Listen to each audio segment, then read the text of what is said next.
বর্তমান সময় বাংলাদেশের ভিতরে তিনজন কোরআনের পাখি যেইখানে যেই জেলায় যেই ময়দানের ভিতরে আসবে, ওই ময়দানের ভিতরে লক্ষ লক্ষ মানুষগুলি আল্লাহর মহাব্বতে কোরআনের মহাব্বতে পঙ্গপালের মতো ছুটে আসবে। এক নম্বর হলো কোরআনের পাখি আমাদের আজহারি ভাই। এক নম্বরকে আরো জোরে বলেন, চিনেন না আপনারা? আমার থেকে ভালো চিনেন। বর্তমান ইন্টারনেট ফেসবুকের যুগ, একটা বয়ান করার সাথেই ভাইরাল হয়ে যায় সারা দুনিয়া। দুই নম্বর হলো আমাদের এই লাইনের মানুষ, কারা নির্যাত একজন বক্তা, শাইখুল হাদিস ইবনে শাইখুল হাদিস হযরত মাওলানা মামুনুল হক দামাত বারাকাতুহুমুল আলিয়া। এই ব্যক্তিও যেখানে আসবে পঙ্গপালের মতো মানুষগুলি ছুটে আসে। আরেকজন ব্যক্তি হলো ওই বরিশালের সন্তান হযরত কুয়াকাটার হুজুর হাফিজুর রহমান সিদ্দিক।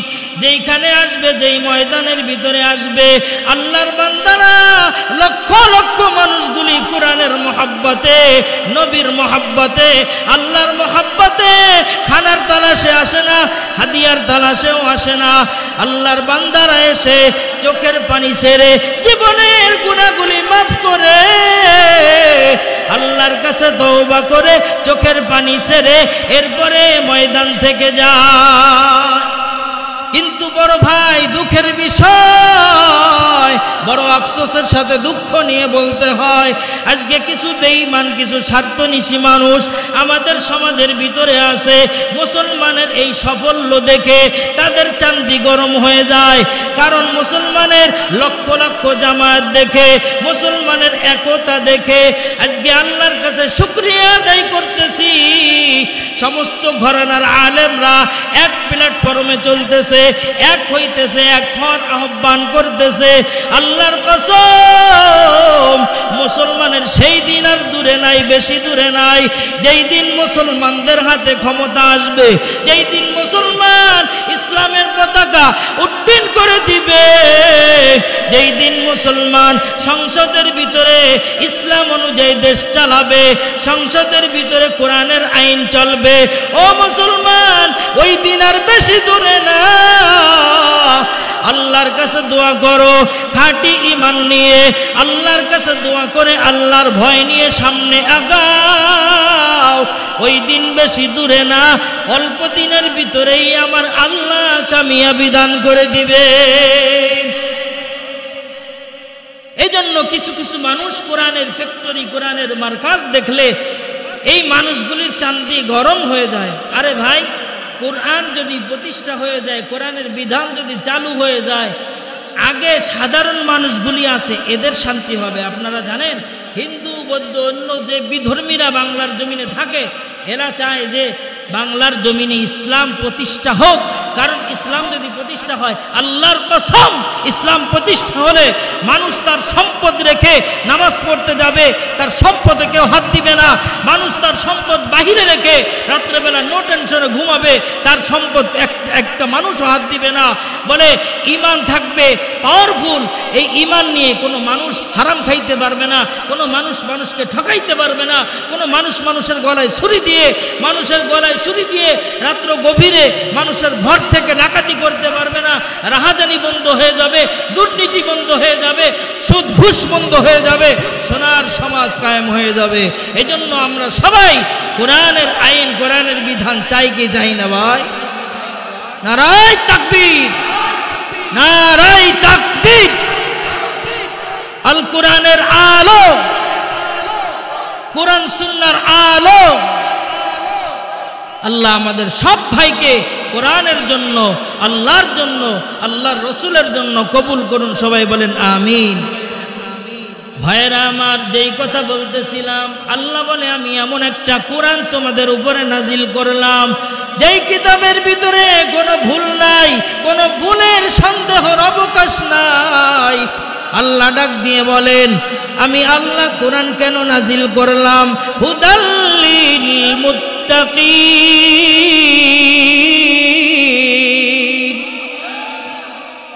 আল্লাহ আল্লাহ তাআলা বলেন, আমি আল্লাহ কোরআন নাজিল করলাম হুদাল্লিল মুত্তাকিন, মুত্তাকিনদের হিদায়াতের জন্য। কাদের হিদায়াত?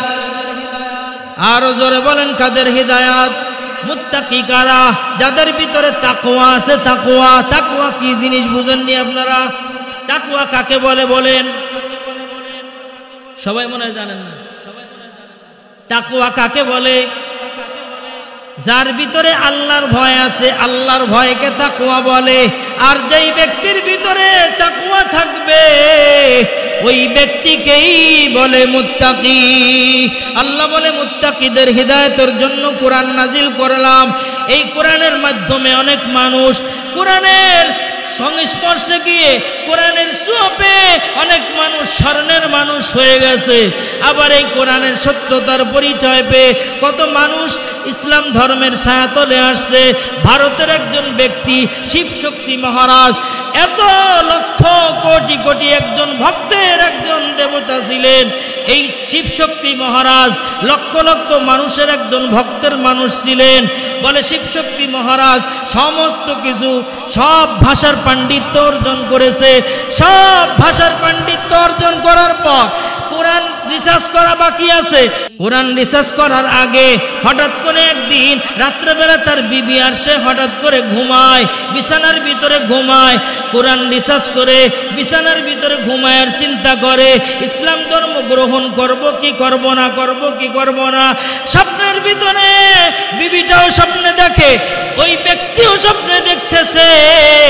স্বপ্নের ভিতরে কোন আল্লাহর বান্দা, পাগড়ি পরিহিত একজন আল্লাহর বান্দা শিবশক্তিকে ডাক দিয়ে বলে, ও শিবশক্তি, কি এত টেনশন করতেছো? আসো আমার হাতে হাত লাগায়া দাও, আর তুমি জলদি করে পড়ে নাও লা ইলাহা ইল্লাল্লাহু মুহাম্মাদুর রাসূলুল্লাহ। লক্ষ লক্ষ ভক্তের একজন গুরু ছিলেন এই শিবশক্তি মহারাজ। আল্লাহর কোরআনের সত্যতার পরিচয় পেয়ে ইসলামের ছায়াতলে চলে আসছেন।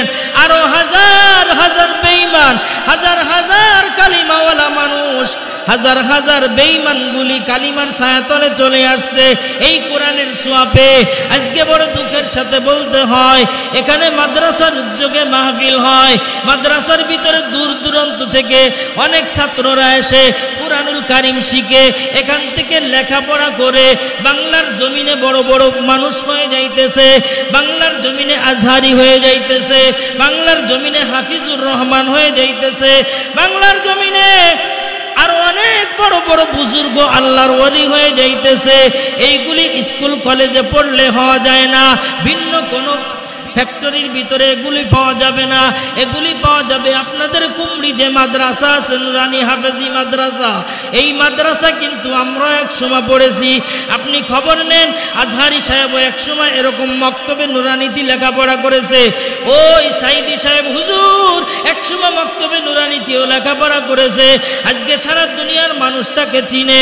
চরমুনার হজরতরা তারাও এক সময় ছোট্ট সময় লেখাপড়া করেছে এখানে। এই মাদ্রাসারগুলি কত দাম!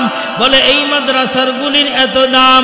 নবী হাদিসের ভিতরে বলেন, ও দুনিয়ার উম্মত ভালো করে শুনে নাও, কুন আলিমান আও মুতাআল্লিমান আও মুহিব্বান আও মুঈনান ওয়ালা তাকুন খামিসা। পয়গম্বর ডাক দিয়ে বলেন, হে উম্মতের দল, তোমরা যদি পারো তাহলে তোমরা আলেম হয়ে যাও, কুরআনওয়ালা হয়ে যাও। কুরআনওয়ালার কত সম্মান!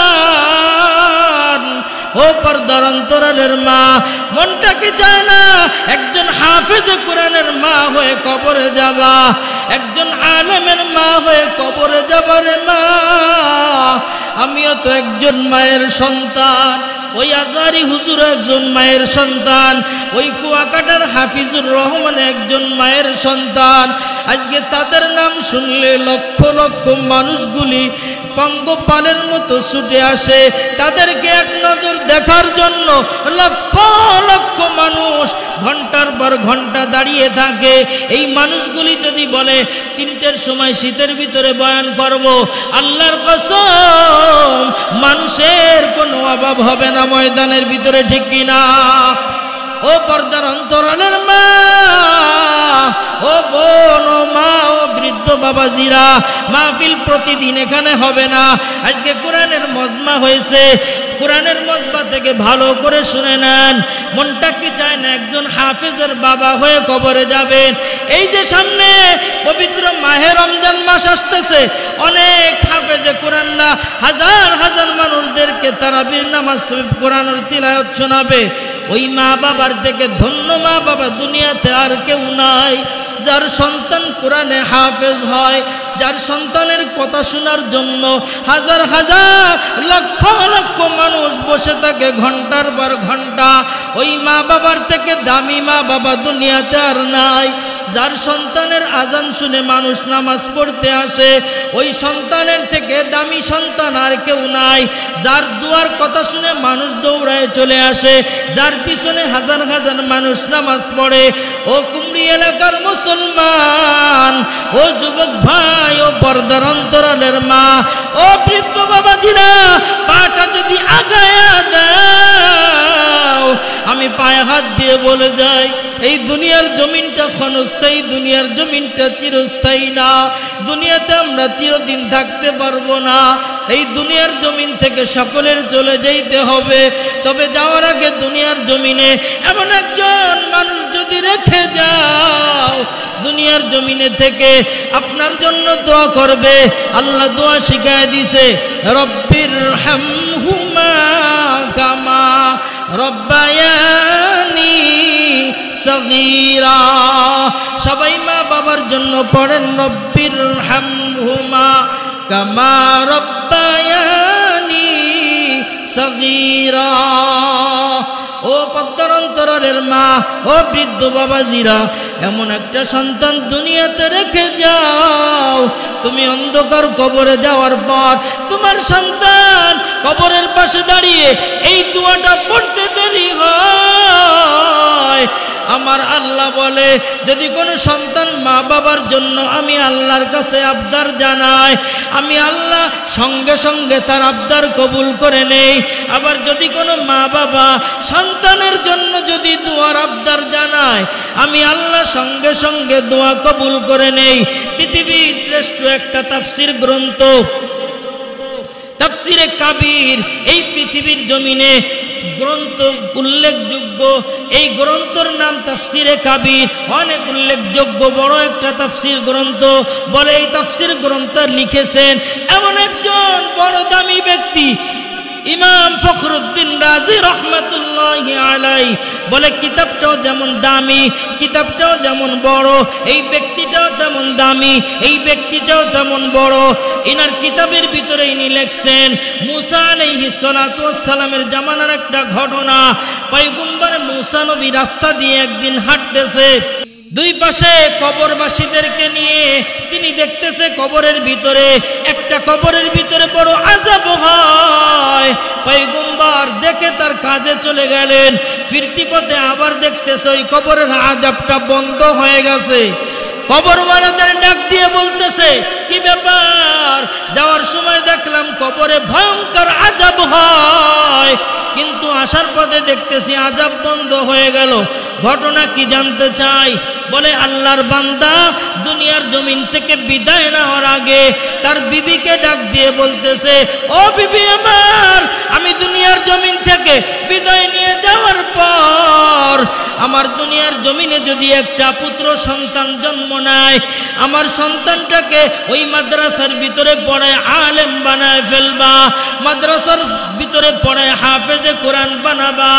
বিবি দুনিয়ার জমিন থেকে আল্লাহর বান্দা বিদায় নিয়ে চলে গেল। ওই বিবিটা সন্তানটাকে মাদ্রাসার ভিতরে ভর্তি করে দেয়। মাদ্রাসার ভিতরে উস্তাদরা তাকে বিসমিল্লাহির রহমানির রহিম শিক্ষা দিছে। ছোট্ট সন্তান এখনো কুরআনুল কারীম শিখে নাই, এখনো হাদিস পড়তে পারে না। উস্তাদদের সর্বপ্রথম সবক দিছে বিসমিল্লাহির রহমানির রহিম। এই বিসমিল্লাহির রহমানির রহিম সর্বপ্রথম সবক। আল্লাহর বান্দার সন্তান ছোট্ট মাসুম বাচ্চা এখনো জবান দিয়ে অন্য কিছু বলতে পারে না, কথাও ভালো করে বলতে পারে না। মাদ্রাসার ভিতরে ওই নাজরা নুরানির হুজুর তাকে বিসমিল্লাহির আওয়াজ দিছে, বিসমিল্লাহির রহমানির রহিম এই শব্দটা শিখাইছে। ওই আল্লাহর বান্দা, ওই ছোট্ট মাসুম বাচ্চা মার সাথে প্রতিদিন মাদ্রাসার ভিতরে যায় আবার আসে। একদিন হঠাৎ করে মা বলতেছে, ও সন্তান, ওই রাস্তার কিনারে তোমার বাবার কবর, সন্তান যাও তোমার বাবার কবরটা জিয়ারত করে আসো। সন্তান তো কি বলে জিয়ারত করতে হয় এখনো পড়তে পারে না, জানেও না।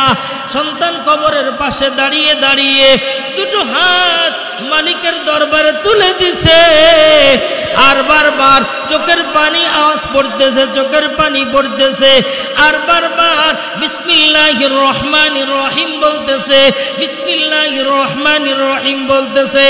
আল্লাহ তাআলার কুদরতি অন্তর ঠান্ডা হয়ে গেছে। আল্লাহ তাআলা ডাক দিয়ে বলে, ও আযাবের ফেরেশতা, জলদি করে আমার বান্দার কবরের আযাব বন্ধ করে দাও। ফেরেশতারা ডাক দিয়ে বলে, ও আরশে আজিমের মালিক, আমরা জানতে চাই আপনি তো আযাব দিতে বললেন, আবার কেন আপনি আযাব বন্ধ করতে বললেন, জানতে চাই। আল্লাহ ডাক দিয়ে বলে, ও ফেরেশতার দল, তোমরা তো দেখো না আমার ওই বান্দা দুনিয়ার জমিনে তার ছোট্ট মাসুম বাচ্চা রেখে আসছে।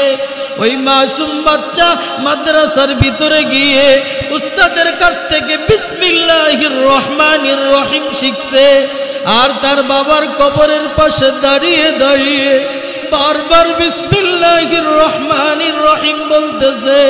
বারবার আমি আল্লাহকে বলতেছে, আমি আল্লাহ নাকি বড় রহমান, আমি আল্লাহ নাকি বড় মেহেরবান, আমি আল্লাহ নাকি বড় দয়ালু। ও ফেরেশতার দল, আমি আল্লাহর কুদরতি অন্তরটা ঠান্ডা হয়ে গেছে, জলদি করে ওই সন্তানের বাবার কবরের আযাব বন্ধ করে দাও। আল্লাহ আল্লাহ ক্যা মুবারক নাম হায়, আল্লাহ আল্লাহ আশিকু কা কাম হায়, या इलाही मुझसे मुझको दूर कर, ताकि देखो मुझ में तुझको एक नजर। ভাইরা আমার, আজকে সেই কোরআনের প্রতিষ্ঠান ভালো লাগে না, কোরআনের মার্কাজ ভালো লাগে না, কোরআনওয়ালাদের দেখলে কিছু মানুষ সহ্যই করতে পারে না। আল্লাহর কসম, এই মাদ্রাসার ভিতরে এক সময় কত মানুষ বলতো মাদ্রাসায় জঙ্গির ট্রেনিং হয়, বলতো কি বলতো না? জোরে বলেন। অনেক মানুষ, অনেক বেঈমান, অনেক নাস্তিক বলতো মাদ্রাসার ভিতরে জঙ্গির ট্রেনিং হয়, মাদ্রাসার ভিতরে অস্ত্রের ট্রেনিং হয়। আল্লাহর কসম, মাদ্রাসার ভিতরে জঙ্গির ট্রেনিং হয় না, মাদ্রাসার ভিতরে অস্ত্রের ট্রেনিং দেওয়া হয় না। এই মাদ্রাসার ভিতরে তোমার মা বাবার জানাজার নামাজের ট্রেনিং দেওয়া হয়, তোমার মা বাবার কবরের পাশে গিয়ে দোয়া করবে, এই ট্রেনিং বাচ্চাদেরকে দেওয়া হয়। কথা বলেন ঠিক কিনা? আমি আপনি তো ঘুমাই, রাত্রটা যখন গভীর হয় এই মাদ্রাসার ভিতরে এসে দেখবেন ছোট্ট ছোট্ট মাসুম বাচ্চারা ঠান্ডা পানি দিয়ে ওযু করিয়া রব্বুল আলামিনের দরবারে জায়নামাজের মুসল্লায় দাঁড়িয়ে যায়। ওই সিজদার ভিতরে গিয়ে এলাকার জন্য দোয়া করে, আল্লাহ এলাকার ভিতরে শান্তি দাও, কবরওয়ালাদের শান্তি দাও, এলাকার ভিতরে আপনার গজব থেকে মানুষকে বাঁচায় দাও। আয় আল্লাহ, এলাকার ভিতরে বরকত দাও, এলাকার ভিতরে রহমত দাও, এলাকার ভিতরে রহমত বর্ষিত করে দাও। আল্লাহর কসম, আজকে এই মাদ্রাসাওয়ালাদের আমরা অন্য দৃষ্টিতে দেখি, মাদ্রাসার হুজুরদের ভালো নজরে দেখি না, মাদ্রাসার তলবে ইলম ভালো নজরে দেখি না। পয়গম্বর বলে সাবধান, পারলে আলেম হও, আলেম যদি না হইতে পারো তাহলে তলবে ইলম হয়ে যাও, ছাত্র হয়ে যাও। এই ছাত্রের কত দাম! আমার পয়গম্বর ডাক দিয়ে বলেন, একটা ছাত্র তার বন্ধু মাদ্রাসায় পড়ে, বন্ধুর সাথে মাদ্রাসার ভিতরে আসা যাওয়া করে, এখনো মাদ্রাসায় ভর্তি হই নাই, এখনো কি হই নাই, মাদ্রাসায় ভর্তি হই নাই, বন্ধু ভর্তি হয়েছে, বন্ধুর সাথে আসা যাওয়া করতেছে, মাদ্রাসায় ভর্তি হবে কিনা বিবেচনা করতেছে, এখনো ভর্তি হয় নাই, বন্ধুর সাথে যাওয়া আসা করতেছে। পয়গম্বর ডাক দিয়ে বলে, হে উম্মতের দল, ভালো করে শুনে নাও, ছাত্রের কি সম্মান, ছাত্রের কত দাম, যারা কোরআন শিখে এদের কত দাম। বলে ওই ছাত্রটা এখনো কন্টিনিউ ছাত্র হতে পারে নাই, তার বন্ধুর সাথে কোরআনের ফ্যাক্টরিতে যাওয়া আসা করতেছে, প্রতিদিন যাইতেছে আবার আসতেছে। আল্লাহ বলেন ওই বান্দার, ওই ছোট্ট মাসুম বাচ্চার প্রতি কদমে কদমে একজন সাধারণ মানুষ 1 বছর ধরে নামাজ পড়বে, রোজা রাখবে, হজ করবে, যাকাত দিবে, 1 বছর পর্যন্ত যত আমল করবে, আমার আল্লাহ ওই তলবে ইলমের প্রতি কদমে কদমে ওই 1 বছর ইবাদত করার সওয়াব আমল নামায় লিখে দেয়। শুধু তাই নয়, আরো শুনে নাও ছাত্রের কত দাম, তলবে ইলমের কত দাম।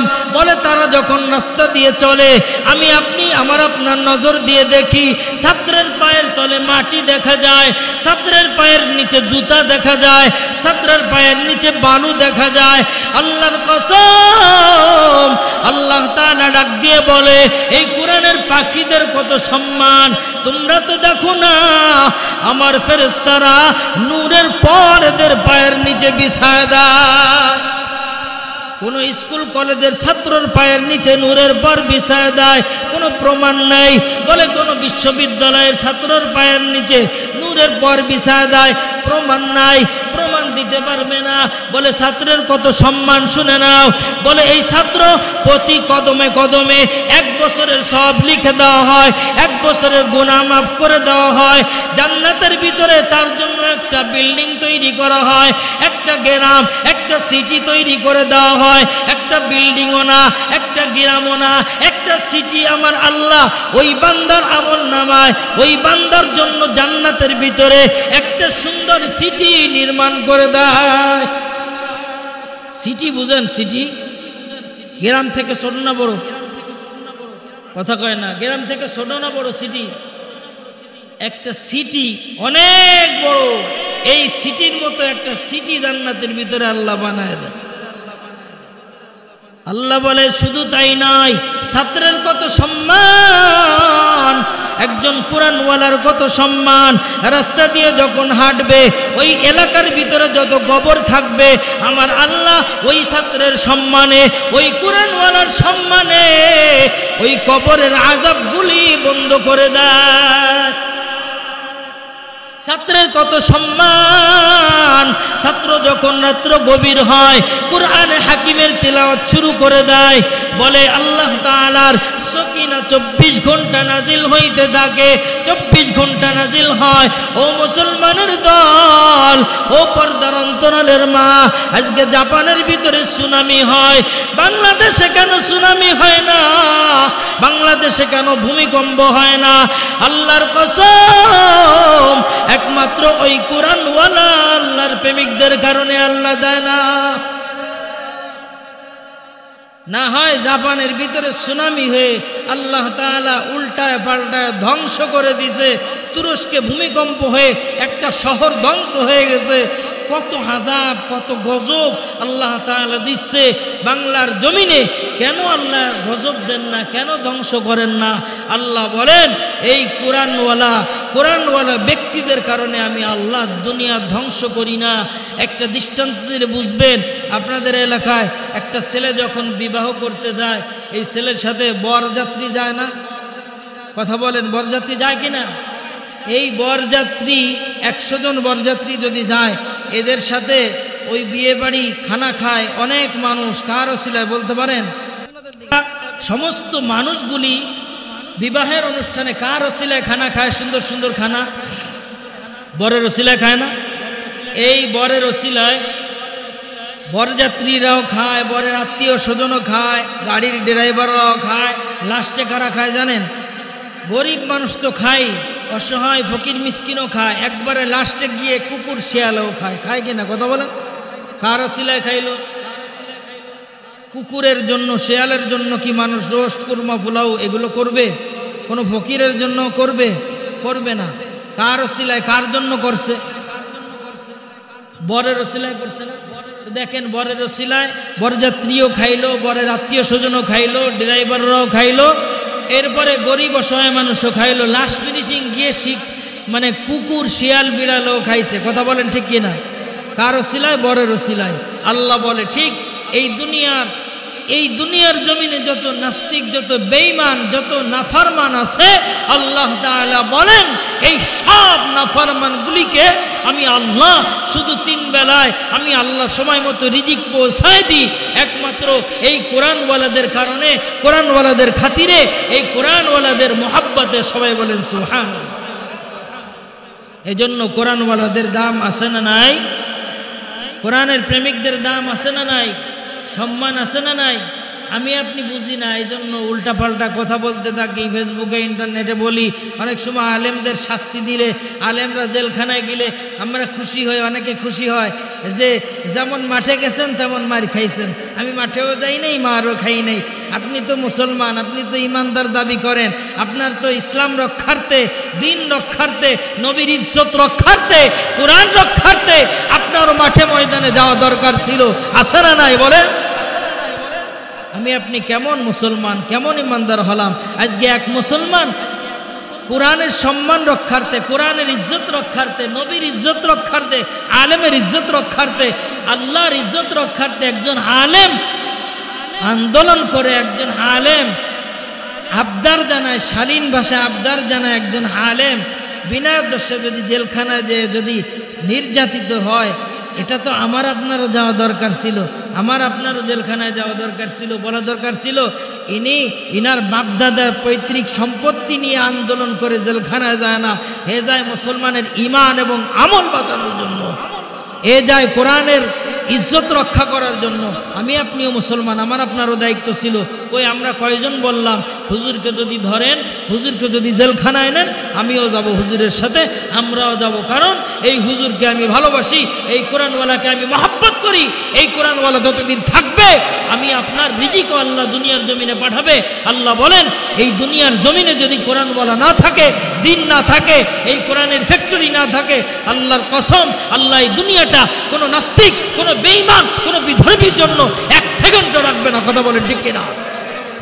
এজন্য দুনিয়ার জমিনে যদি টাকা পয়সা পাইতে চান, দুনিয়ার জমিনে যদি ক্ষমতা পাইতে চান, দুনিয়ার জমিনে যদি স্থায়ী বলে দুনিয়ার জমিনে টিকে থাকতে চান, তাহলে এই কোরআনের মারকাজগুলো মহব্বত করবেন, কোরআনের মারকাজকে ভালোবাসবেন, কোরআনওয়ালাদের ভালোবাসবেন, কোরআনওয়ালা ছাত্রর মাথায় হাত বোলাবেন। বলে একটা এতিমের মাথায় হাত বোলাইলে, একটা এতিমকে ভালোবাসলে রাসূল বলেন কিয়ামতের ময়দানে ওই ব্যক্তি আমার পাশের জান্নাতে থাকবে। মাদ্রাসার ভিতরে বেশিরভাগ দেখা যায় এতিম অসহায় মানুষের ছেলেরা বেশি পড়ে, ভ্যান চালক, রিক্সা চালকের সন্তানরা বেশি বড়। কথা বলেন ঠিক কিনা? বর্তমান সময় এসপি, ডিসি, উকিল, ব্যারিস্টার এদের সন্তানও মাদ্রাসার ভিতরে দেখা যায়। এখন কেন দেখা যায়?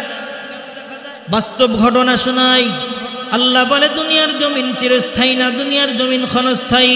এক আল্লাহর বান্দা, টাকা পয়সার কোনো অভাব নাই, ক্ষমতার কোনো অভাব নাই, সম্পদের কোনো অভাব নাই, কিন্তু আল্লাহর বান্দা, এক এসপির ঘটনা, আল্লাহর বান্দার বাবা দুনিয়ার জমিন থেকে বিদায় নিয়ে চলে গেল।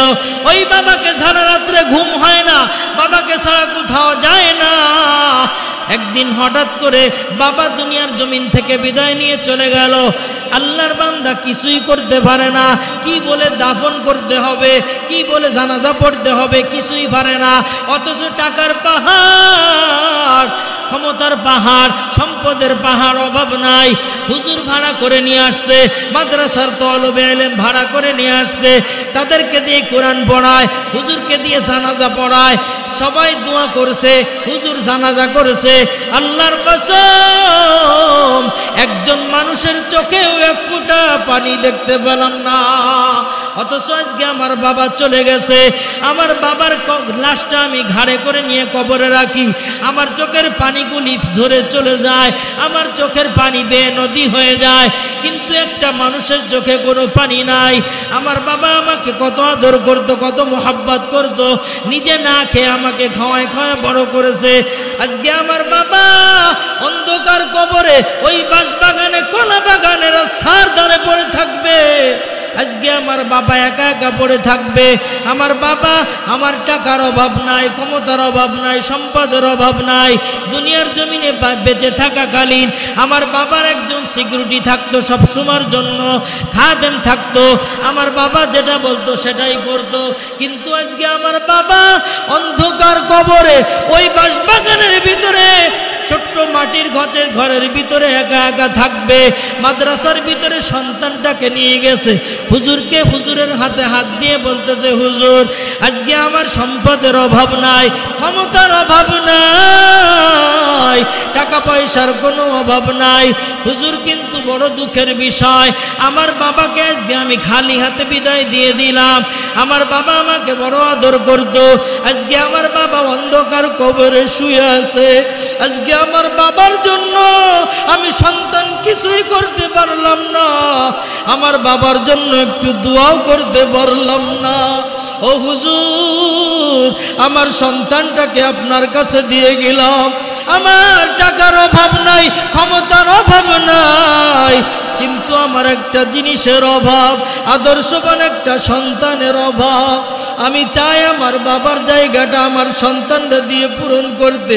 আমার সন্তানটাকে আপনি মাদ্রাসার ভিতরে পড়ায়া হাফেজে কোরআন বানায় দেন, আমার সন্তানটাকে আলেম বানায় দেন, যেন আমার সন্তান আমি যখন দুনিয়ার জমিন ত্যাগ করব, আমার সন্তান যেন আমার গোসল করাইতে পারে, আমার সন্তান যেন আমার কাফন দাফন করতে পারে, আমার সন্তান যেন আমাকে কবরের ভিতরে রাখতে পারে।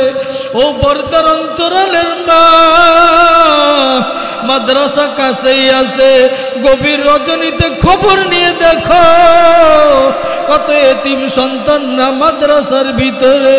বাড়ির ভিতরে মা লুঙ্গিটা ধুয়ে দেয়, বাড়ির ভিতরে মা খানা খাওয়ায় না দিলে খায় না, বাড়ির ভিতরে গোস্ত না হলে খানা খায় না, অথচ মাদ্রাসার ভিতরে তাকায় দেখো কত এতিম সন্তান মাদ্রাসার ভিতরে পরের বাড়ি খায়, লজিনে খায়, লজিনওয়ালারা যা দেয় তাই খেয়েই লেখাপড়া করতেছে, লজিনওয়ালাদের জন্য দোয়া করতেছে। মাদ্রাসায় যারা দান সৎকা করে, মাদ্রাসায় যারা টাকা দেয় তাদের জন্য দোয়া করে। ও মা, তুমিও তো একটা মায়ের সন্তান, আজকে তোমার মাও দুনিয়াতে ছিল, আজকে নতুন কাপড় পরে স্বামীর ঘরে আসছো, একদিন সাদা শাড়ি পরে অন্ধকার কবরে চলে যাবা। ও মা, মনটা কি চায় না একজন আলেমের মা হয়ে কবরে যাবা, একজন হাফেজে কোরআনের মা হয়ে কবরে যাবা? যে সন্তান মা বাবার কবরের পাশে দাঁড়িয়ে একবার যদি পড়ে রব্বির হামহুমা কামা রব্বায়ানি সগীরা, আমার আল্লাহর কাছে দোয়াটা করতে দেরি হয়, আমার আল্লাহ দোয়াটা কবুল করতে দেরি করে না।